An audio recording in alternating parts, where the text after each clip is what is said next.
مساء الخير، اهلا وسهلا بكم في حلقه جديده من برنامج شطابه صح.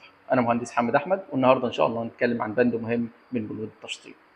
بند لو الناس كلها مفكراه بند بسيط، ناس كتير بتستعجله وناس كتير بتعديه وبتطلع في الاخر هو سبب المصايب كلها. النهارده هنتكلم عن بند المحاره. المحاره مش بس تغطيه للطوب، المحاره هي الطبقه اللي هتستلم بيها الدهانات والارضيات كمان، لان المحاره لو ما اتعملش صح والحوائط تتوزن صح الارضيات بتاعتك هيبقى فيها شطريه كبيره. والمحاره لو ما اتعملش صح بند الدهانات هيبقى فيه مطبات ومش هتعرف تستلم من النجاش. الدهانات ما بتغطيش المطبات نهائي. المحاره لازم تستلمها صح بالدراع، ولو امكن ميزان الليزر. يعني لو المحاره مش مظبوطه كل اللي بعدها هيتبهدل، هيبقى شكله مش لطيف.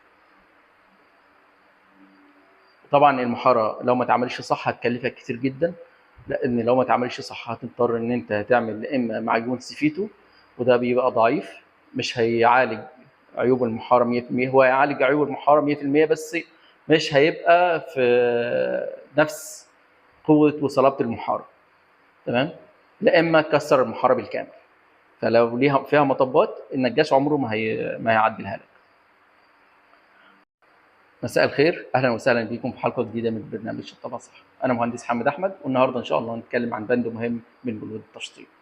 بند لو الناس كلها مفكراه بند بسيط، ناس كتير بتستعجله وناس كتير بتعديه وبتطلع في الاخر هو سبب المصايب كلها. النهارده هنتكلم عن بند المحاره.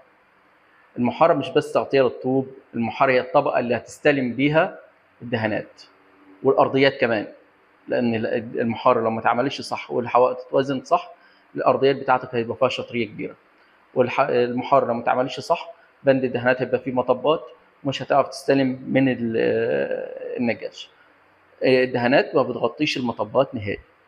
المحاره لازم تستلمها صح بالدراع، ولو امكن ميزان الليزر. يعني لو المحاره مش مظبوطه كل اللي بعدها هيتبهدل، هيبقى شكله مش لطيف.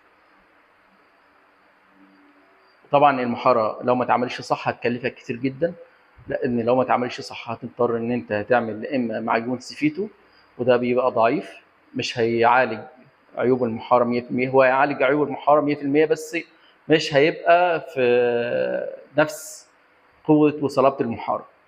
تمام.